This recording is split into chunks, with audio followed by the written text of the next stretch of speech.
कहानी है एक छोटे से गांव की, जहां आरती और उसका छोटा भाई रोहन रहते थे।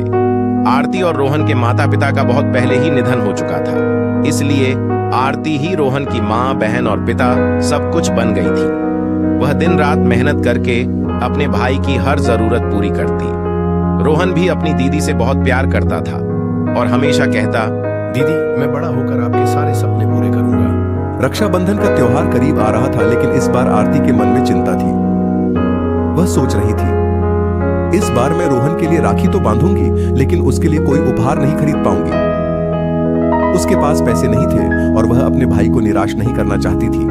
राखी के दिन आरती ने बहुत साधारण तरीके से रोहन की कलाई पर राखी बांधी। उसने रोहन से कहा, मुझे माफ करना, इस बार मैं तुम्हारे लिए कुछ खास नहीं ला सकी।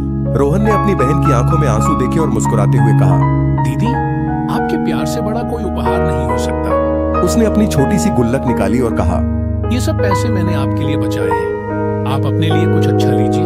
आरती की आंखों से आंसू बहने लगे।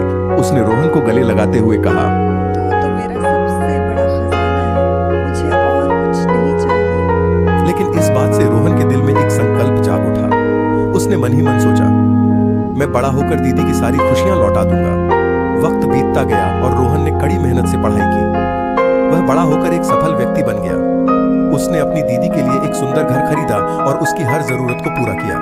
रक्षाबंधन के दिन जब रोहन ने अपनी दीदी के लिए बहुत सारे उपहार लाए, तो आरती ने कहा, मुझे तो बस तेरा साथ चाहिए था और तूने मेरे जीवन को खुशियों से भर दिया। कहानी का अंत इस बात से होता है कि राखी का धागा केवल एक वादा नहीं, बल्कि उन अनकहे शब्दों का प्रतीक है जो भाई बहन के रिश्ते को अनमोल बनाते हैं। इस बार राखी के त्योहार पर रोहन और आरती ने यह समझा कि सच्ची खुशी किसी उपहार में नहीं, बल्कि उस प्यार और देखभाल में है जो वे एक दूसरे के लिए महसूस करते हैं।